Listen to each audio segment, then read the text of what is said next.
Over the next hour, you'll hear from Kat and her guests who will help you create the life you really want, even if it feels impossible. Now, here's Kat. Hey, good morning. Kat here. Whether you're here with me live or listening to a replay, welcome. I am thrilled to have you part of my Make Magic Happen community. It's the place where we challenge assumptions and create new possibilities. You know, it's hard to believe this is my 5th episode already. I'm so happy I didn't allow fear to get in the way of me saying hell yes to this opportunity. Okay, well, I've had my moments. Yeah, I needed to send myself to my still yet to be released getovermyself.com several times.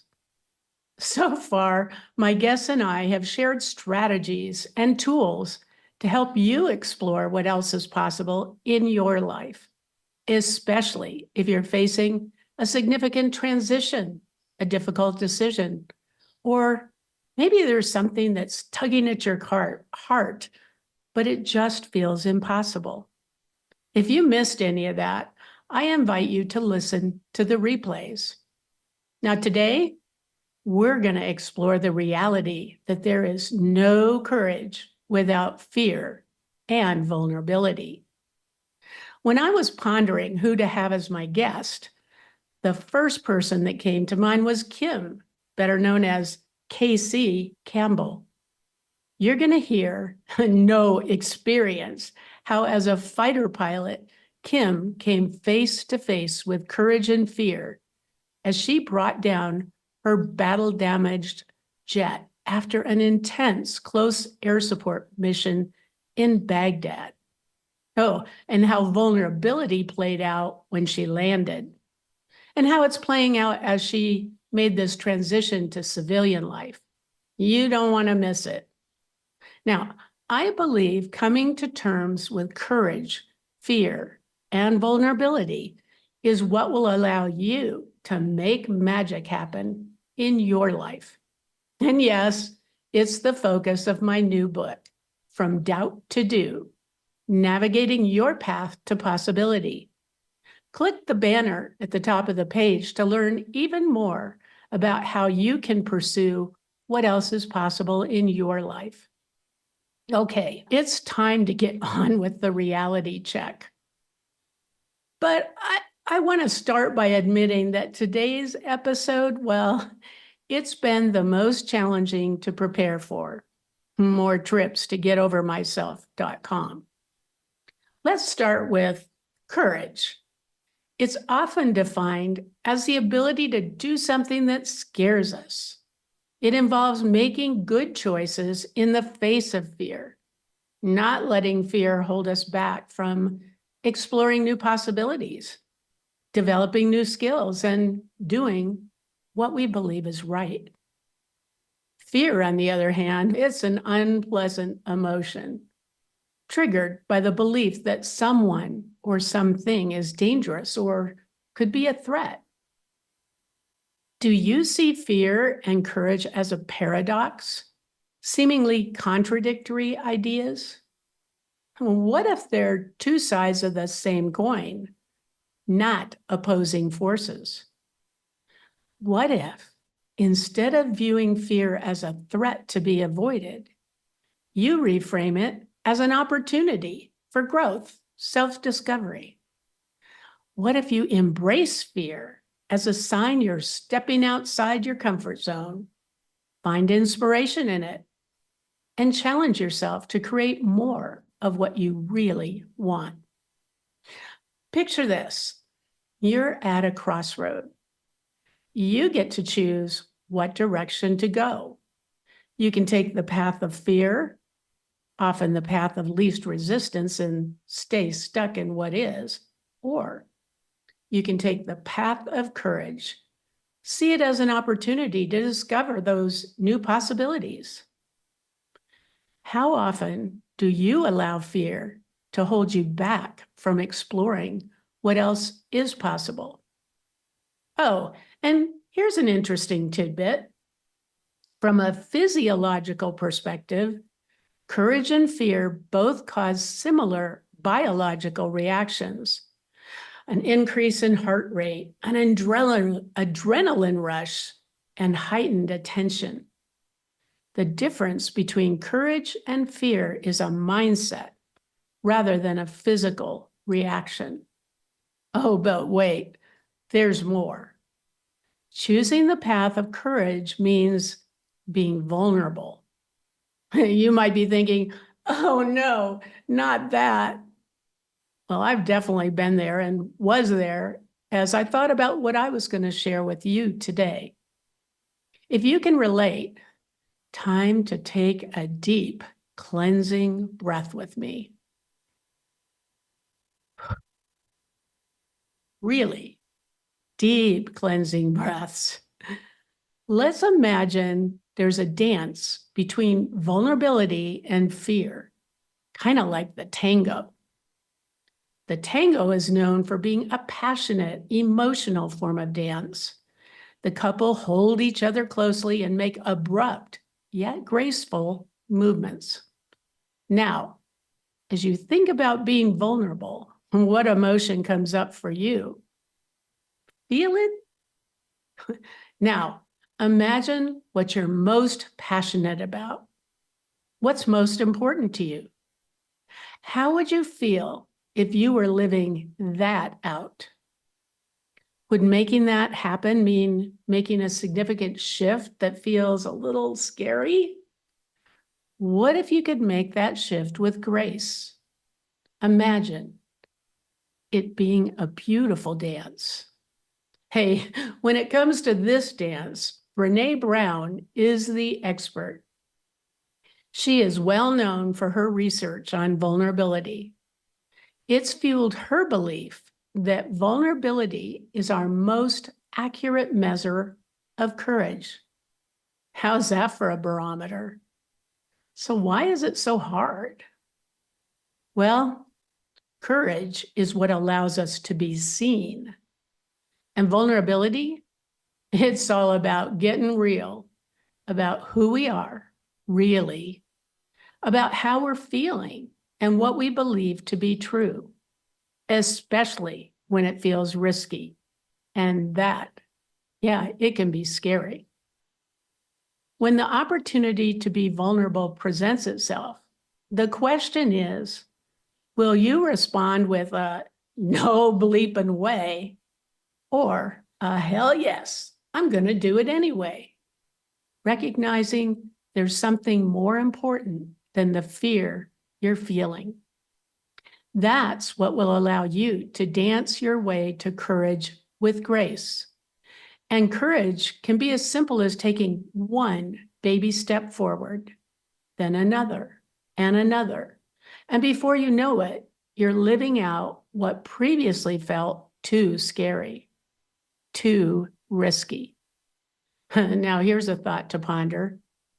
What if not taking a risk is the biggest risk of all? Let's face it, we all have fears.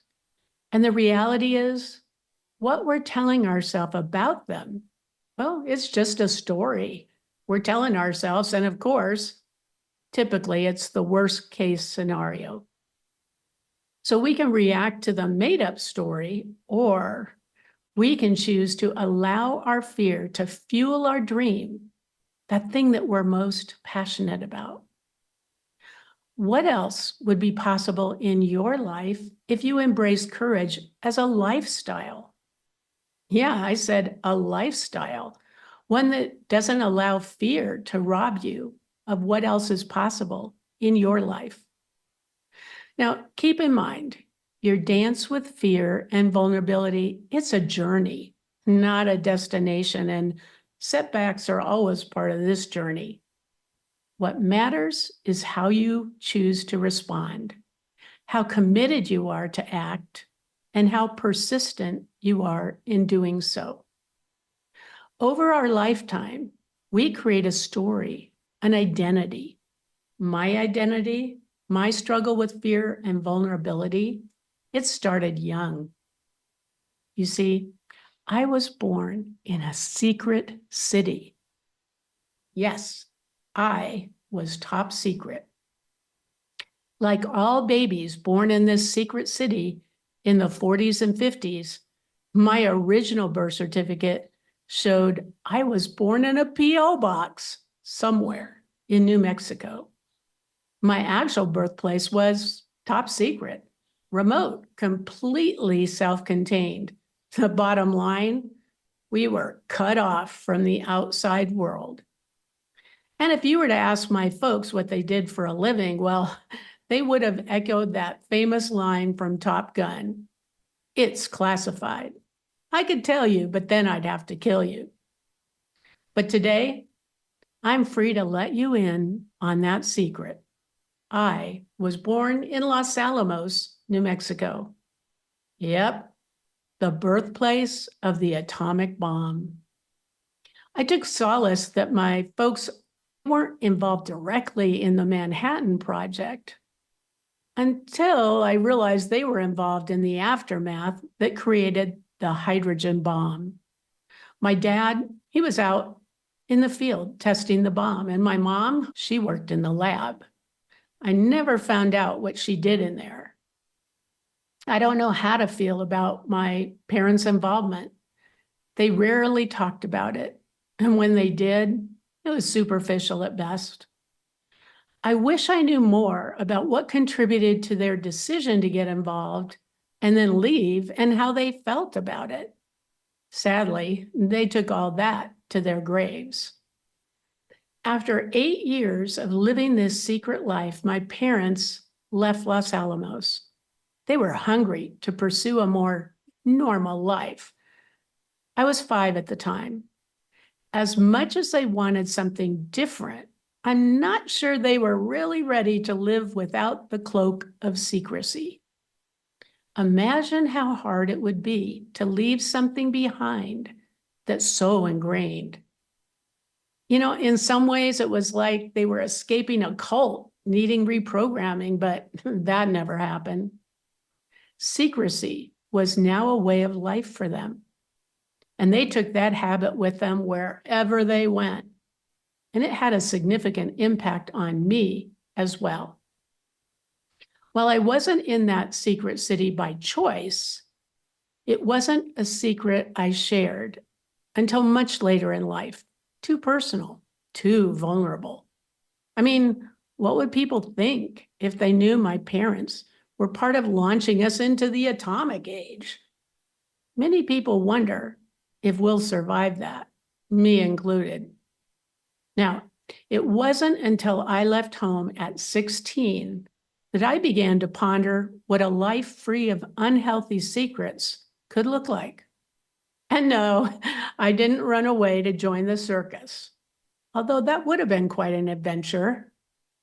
Rather, when I had the once-in-a-lifetime opportunity to travel with people, despite all the naysayers, I picked up the phone, I called Bob Hope, and convinced him to sponsor my travels. In episode 1, I shared how it resulted in my Bob Hope strategy, a strategy that continues to give me the courage to do the seemingly impossible. If you missed that, I invite you to listen to the replay, or I share even more about it, in my book, From Doubt to Do. No doubt, over the years, my success in turning the seemingly impossible into the possible gave me endless opportunities to choose courage over fear, to reshape my identity. But I still have my moments with that whole vulnerability thing. If you were to ask me what makes me crazy, it's when people say, "Hey, Kat, you could do that, but I could never do that." As if it were easy for me. And that was never the case. It was always a choice I made to do whatever it takes to create new possibilities for myself and others. In hindsight, I realize I I probably contributed to that response. I probably did make it look easy because I always put on a happy face, no matter how difficult something was. Oh, and I definitely never shared how I was really feeling. And ask for help? Not going to happen. Secrecy fueled my fear of being vulnerable. Showing up authentically wasn't in the cards. Beyond where I was born, the most poignant secret was life-changing. After more than a few glasses of wine, my mom leaned over and whispered, "You're actually Jewish." It reshaped my identity. Yeah, and that's a whole different story. More on that and other secrets in my book. What I will share today is that showing my true feelings was never an option. If I did, yeah, I was sent to my room until I could get it together. I learned early on to suck it up, pretend like it's all good. Then there was the lack of support when I was facing something difficult. I'd hear, "Just go and figure it out." Those words still haunt me today. I was on a quest to prove myself. In 8th grade, I brought home a report card with straight A's, which, by the way, was not easy for me. My dad's absurd response, "Why didn't you get A pluses?" In that moment, I realized I would never be good enough, at least not in his eyes. So I shifted my focus to proving myself to everyone else. Yeah, I accomplished a lot, but at what cost? It can be so difficult to get past entrenched behaviors from childhood. Now, being vulnerable in a good way is something I aspire to be more and more of. When fear of being vulnerable does show up, now I take a deep breath, challenge the story I'm telling myself, and do a reality check. Is what I'm afraid of real or being triggered by my past experiences? How can I shift my story? Will being vulnerable help me share more of who I am in service of those on my path? If so, I go for it, even when it's scary. So, what do you fear? Time to feel it, acknowledge it, and challenge your assumptions about it. Then take a deep breath and go for it, even if that means one baby step forward. On that note, it's time for a quick break. And after the break, I cannot wait for you to meet Kim KC Campbell. You'll get an up-close experience of what it means to be courageous in the face of fear, in the direst of circumstances. See you in a few. Now back to the show. Yeah, we're back. If you're just joining us, welcome. In my first segment, I explored the reality that there is no courage without fear and vulnerability. I shared how being born in a secret city and the resulting secrecy factor in my early life kept me from showing up authentically, and what's helping me learn the dance between courage, fear, and vulnerability. And if you missed any of that, know you can always get the rest of the story by listening to the replay. Now, I'm excited to welcome Kim, or KC as she's better known. Welcome. I am sure our listeners are wondering what KC stands for. Thanks so much for having me, Kat. You know, every fighter pilot has a call sign. It's really a rite of passage, something that we are really honored with once we are deemed combat mission ready, meaning the squadron has approved our performance. And if we deploy to combat, they are they're willing to take us with them. You know, it's an opportunity for us to go deploy with with the unit. So we get this call sign. It's usually a big celebration on a Friday night. And for me, it was no different. We were not in the room when they share stories about us. And sometimes call signs are a play on maybe a mistake that you made, or think personality, like Top Gun, you got Maverick and Goose. So they tell stories about you. You walk back into the room. And I remember walking back in that night and they said, your call sign is Casey. And there's lots of cheers. And I'm thinking, that's really lame. Those are my initials. And they then clarified that Casey actually stood for Killer Chick. So I thought that was fitting, being the only female fighter pilot in the squadron. So from then on out, I was known as Killer Chick, or Casey for short. I love it. and we're going to hear why that's particularly apropos. But first, I just want to share with our listeners that you served for more than 24 years in the Air Force. And to give our listeners a taste of how courage, fear, and vulnerability showed up in the direst of circumstances, I would love for you to take us into the cockpit as you brought your battle-damaged plane down after that intense battle, that close air support mission in Baghdad. Okay, everybody, time to buckle up. Here goes. Yeah, strap in. So the interesting thing is this was a day like really any other day. I mean, our mission is to provide close air support, to support the troops on the ground, to help them get home safely to their families. And that's exactly what we were doing. Our mission would be to take off from Kuwait. We would fly up to Baghdad, air refuel, and then just wait for a tasking. At this point, the firefight on the ground had become so intense and was really only getting worse. And so now they would just have aircraft just stacked up around Baghdad, waiting to provide support, waiting to save lives. We arrive in the stack after air refueling, getting gas. And, the thing that was a little bit different this day is that there were clouds covering Baghdad as far as we could see. And so we really weren't sure if we were going to be able to make a difference or an impact that day. We had to be able to see the ground and get below the weather. And as we're waiting in that stack, we suddenly, the radio crackles and we get this frantic call over the radio. And it says, Yard 05, this is Advance 3-3. We're taking fire. We need immediate assistance. And the hair on the back of my neck stands up. My adrenaline starts pumping because I know that lives are on the line.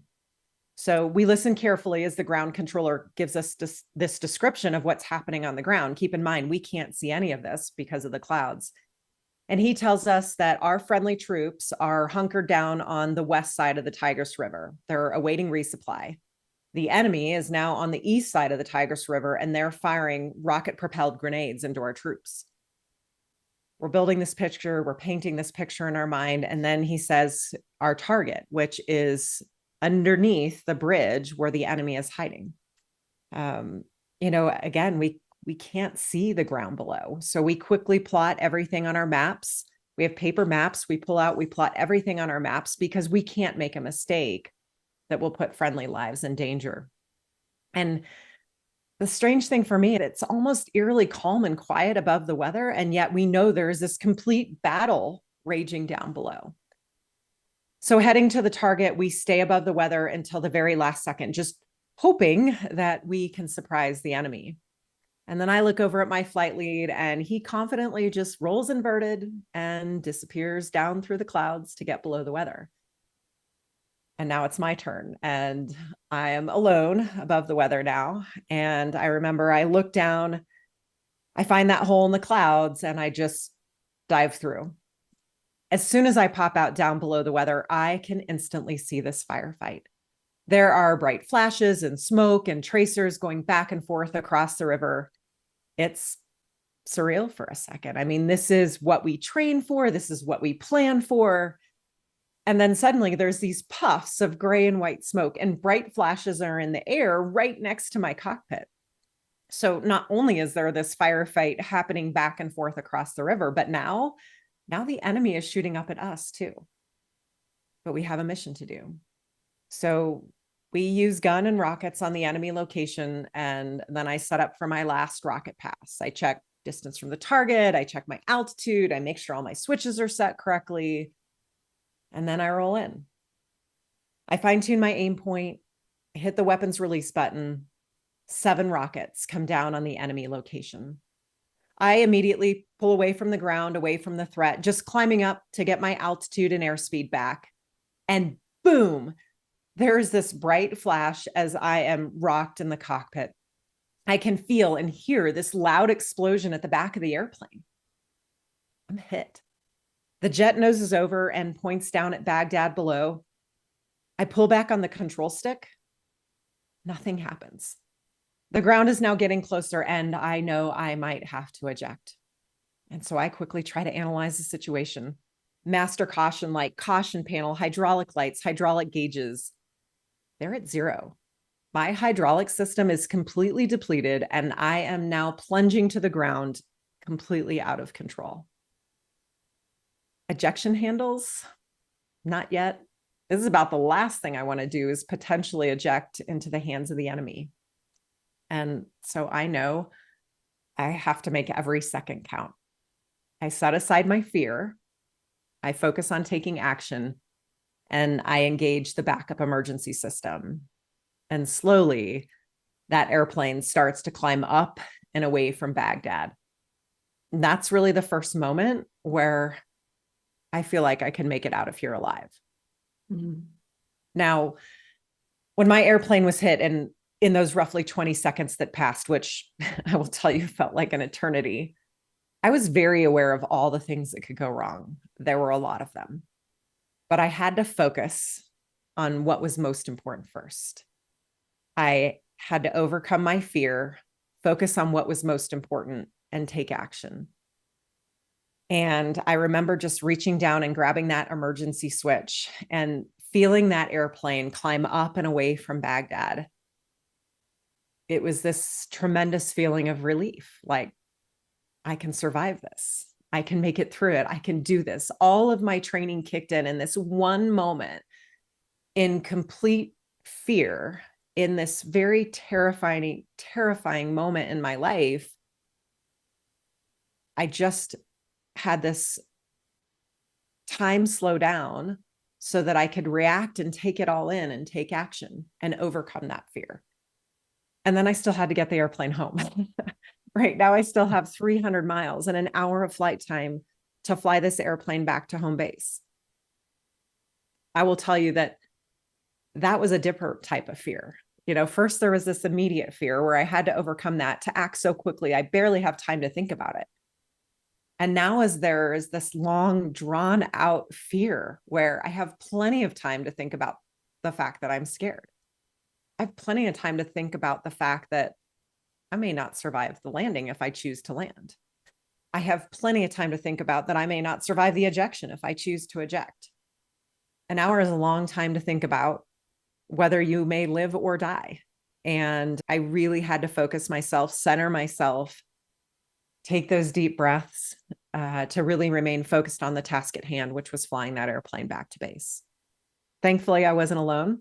I had a flight lead by my side, my wingman that day, Lieutenant Colonel Rick Turner, absolutely critical in helping me through that difficult time, helping me to face the fear, helping me to stay focused and really think about what was most important. He believed in me. He trusted my abilities. And even as my flight lead, he was the more experienced flight lead. He gave me the option to either land or fly the airplane back to friendly territory and eject, because he believed in me. And that gave me confidence in myself. It gave me confidence in my skills and abilities, all the training that I had done to that moment. And I decided that I was going to try and land the airplane. We eventually crossed back into friendly territory, which was a huge feeling of relief, because now I know I'm at least in friendly territory. And if I have to eject, I know those rescue crews will be there for me. But we make our way back. We eventually get back into that friendly territory, get set up for landing. And I know it's time, right? This is it. And to be honest, this is a moment I've relived many times over the past 20 years. And every time I talk about it, I can see it, I can fear it. I do still fear it. I can feel it. But I remember this like it was yesterday, and just starting down that final approach, and quite honestly, feeling very calm and confident in my decision, but still very nervous about what was going to happen. I crossed the landing threshold and the airplane just started this immediately roll to the left, and my heart skipped a beat. I mean, am I going to crash? Is the airplane going to flip over on its back? Do I even have time to eject? I quickly yanked the stick back to the right, and thankfully the airplane levels out. And then it's just 30 feet to go. And I am thinking, please just let me make it, just let me make it. And then 10 feet, almost there, just hold it steady. And then main gear, nose gear, and the airplane's on the ground. It was a huge sense of relief to be on the ground and know that I had survived. And then to hear the words on the radio from my fellow pilots who were watching and waiting for my return to welcome me home. And I will never forget their words that day. They said, "Welcome home, Casey. Nicely done." And, I made it. I survived. I had overcome that fear, the doubt, the worry, all of it. I had done it. And it was truly a defining moment in my life, a life-changing moment for me, giving me confidence in what I was able to do, what I never thought that I would be able to do. Whew. Oh my gosh, the hair still standing on end. And it's like, oh my gosh, even though this wasn't live, thank you for making it so real for us and allowing us the privilege of being with you in that. I mean, I just can't even imagine. It's just incredible. And I'm wondering, it's obvious how fear factored in to that wild ride and the courage that it took and the planning and preparation that had gone before that gave you more confidence to be able in that moment to focus on what was most important. And I'm just curious, when you landed and now you're out of the plane and surrounded by people who were so happy for you, how did vulnerability show up for you in that moment? The truth is it didn't. And here's why, because, I landed, everybody's kind of surrounding me. It was very surreal. Like it really was this adrenaline rush and trying to come down from that. We eventually, we got back in, we debriefed the mission. We just did some basic debrief. And then my flight lead said, "Let's just go get some lunch. Let's decompress a little bit." And I remember walking into the chow hall. I opened this door to the chow hall and hundreds of people, it's airmen and Marines all in together. And I felt like everyone just stopped to stare at me. Like the whole room just stopped to stare. And keep in mind, I was one of 3 female fighter pilots on the entire base at the time. So I already stood out. But word had gotten out about what I had done. And so now everybody was actually staring and talking about what I had done. No pressure. Yeah, no pressure at all, right? And I'm waiting in line for food. And one of the other pilots just walked up and he said, "Hey, nice job with the landing." And then he said, "Were you scared?" And I was just thinking, what? Like, yeah. Pilot, there is no way I'm admitting that I was scared. And so I quickly responded, "No, I wasn't scared. I didn't have time to be scared. I didn't admit it. I wouldn't admit it." And then after lunch, we watched this whole mission play out because we record it all. We record everything that we do in the cockpit. And I could hear the fear in my voice when it happened. I knew I was scared. I mean, I could hear that I was scared. I knew it was the most terrifying moment in my life, but I didn't want to admit it because I felt like it would make me look weak. Times have changed. I've had 20 years to reflect on it. And I realize now it is all about what we do in those moments. It is all about everything you talked about in your first segment. Like there is no courage without that fear. Like there was complete fear in that moment. It just took me years to admit it, to be vulnerable enough to admit that fear and to realize that every time we feel that fear, that doubt, that worry, It is all about what we do in that moment. That's the courage. It doesn't have to be a combat mission over Baghdad. It's having hard conversations. It's doing hard things.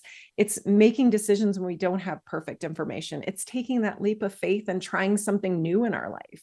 That is what courage is about. Oh, man. I'm with you.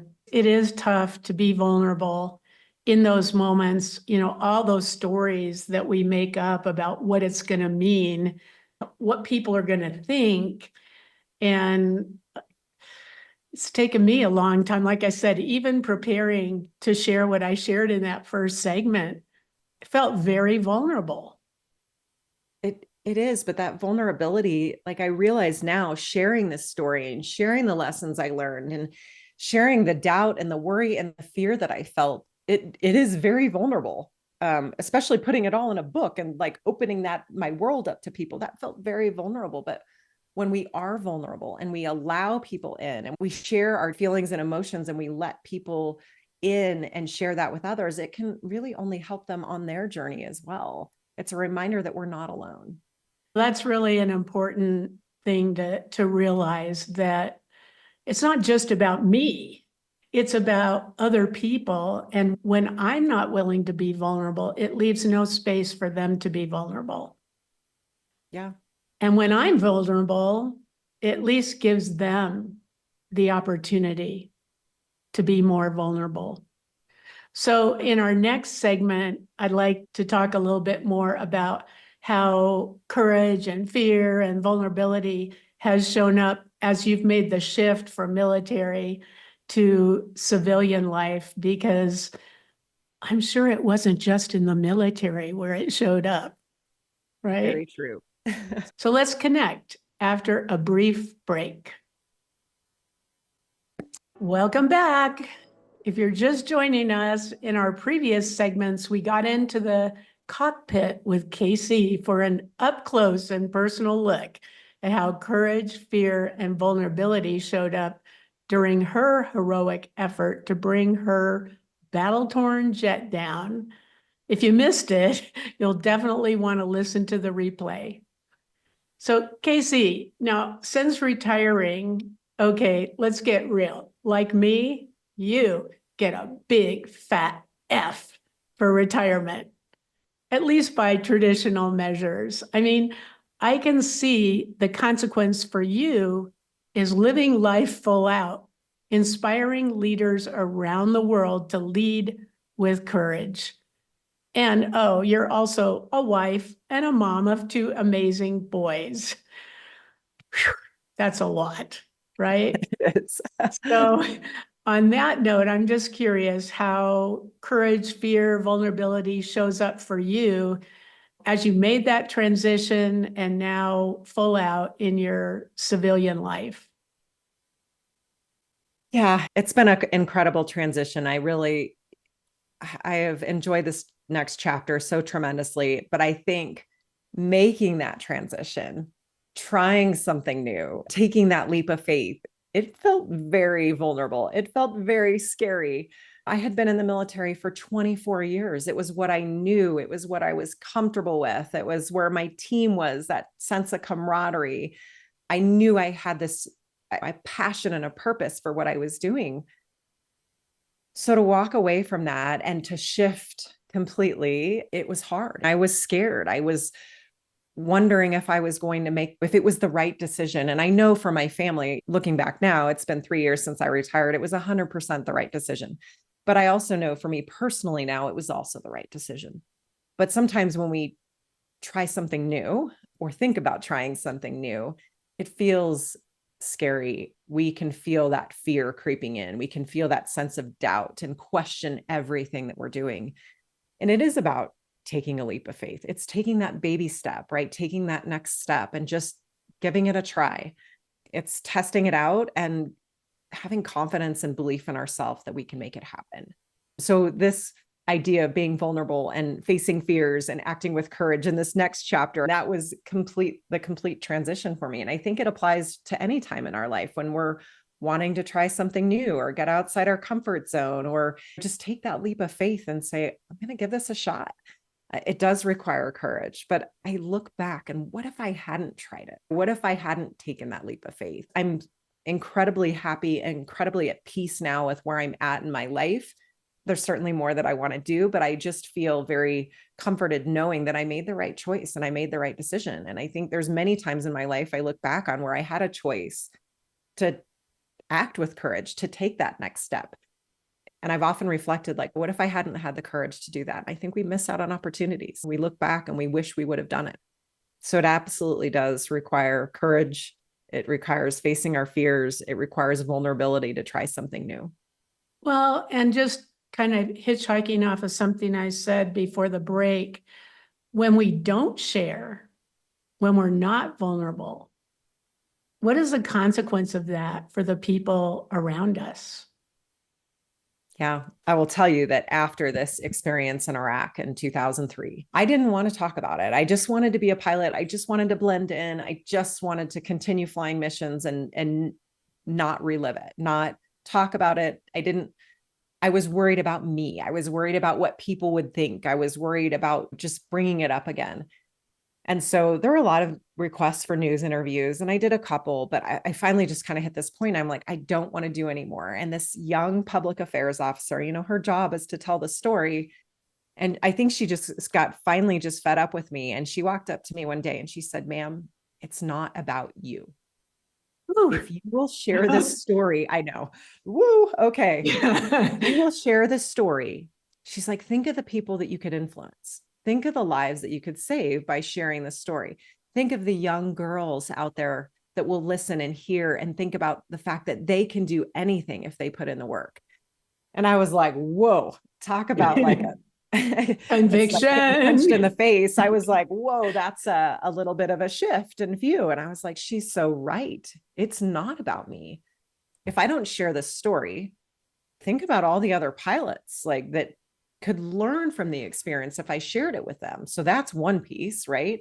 But what about just sharing the story from the lessons I learned in terms of teamwork and leadership and belief in ourselves and preparing for hard things? Like there were so many lessons that came out of that mission. If I don't share them, then I'm not helping others on their journey. And that one moment in time for me gave me the courage to be vulnerable. It gave me this sense of purpose to share the story, to be vulnerable, like a reason to do it. All right. It's not about me. It's about helping others on their journey. Yeah. And I don't know about you. I know you've got a best-selling book, Flying in the Face of Fear, and you share how being brave and afraid at the same time is both normal, necessary, and lots of stories, not just the one you just shared, that probably required some vulnerability in putting pen to paper or keyboard or whatever to do that. And I know for me, it was the same thing when I finally decided to write that book, From Doubt to Do, and there were so many moments when I thought, can I really put this out there? And then I did, and then I panicked. Like, oh my God. In my episodes so far, I've shared bits and pieces from the book, but in the book, I go into the full story. And I've had to remind myself, like you, many times, okay, it's not about me. It's about what a difference it could make in someone's life, as you said, especially young women. And I know for you, I just can't even imagine what it was like to be a fighter pilot as a woman like 30 years ago. So what would you share about that might be helpful for our listeners who are in a male-dominated environment? Yeah, it's funny you mentioned the part about the book because I'll touch on that briefly. So I wrote this book and I joked with my husband, like, I'm going to write the book, but I don't know if I'm going to have the courage to actually publish it. Here I am writing a book about flying in the face of fear and doing hard things and leading with courage. And it's a reminder, like sometimes we have to take our own advice. And my husband just laughed. He's like, you're going to have the courage to do this because remember, it's not about you. But it is scary. It's vulnerable to put it all out there. But it's this, and definitely in the early days. I mean, I will tell you that when I walked into my first fighter squadron on day one, I knew I was going to be the only woman. And so I put a ton of pressure on myself. I felt like if I made a mistake or if I did something wrong, that I would ruin it for the women that followed me. And that's a ton of pressure, but that's the pressure that I put on myself. The positive side of that pressure is that I worked really hard. And I think that's what I tell young women and also men, because I think anytime you go into a new role, you do something new in life, you are going to be judged, you are going to be looked at. So put in the work. And for me, it was all about proving myself and being credible and capable in the airplane. You know, the guys in my squadron, it turned out they didn't care. They just wanted me to be credible and capable in the airplane. You know, the jet doesn't know the difference. It is all about how we perform. So that, to me, that credibility piece was huge. Being good at what I do, working hard at it, the competence gave me confidence, right? That's what gave me the courage to keep going, to keep pushing on. I look back in my life over the 20 years and the 24 years that I spent in the military, like I just realized there were so many times in my life that I felt fear, but also like an excitement, right? This excitement to do something. So there's doubt, there's worry, but there's also this excitement. It's this whole idea of being brave and afraid at the same time. I think of walking up the ramp during basic training to start basic training and how nervous I was, but also I was really excited. This is what I wanted to do. I think about walking into that first fighter squadron. I was really nervous because I put this pressure on myself.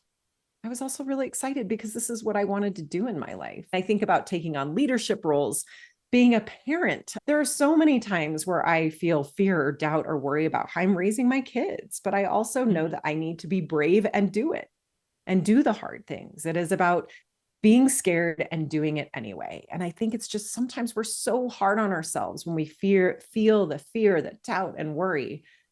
It's such a normal human reaction. It is all about what we do with it in that moment. That's what matters the most. Yeah. And again, when we don't, we rob people of the opportunity for the insights that they might gain. Before we close, I want to just touch on is you said something really powerful about how you had this support system when you were going through that, really scary time. Yeah. And I think there's something too that we need to think about. It's not about us.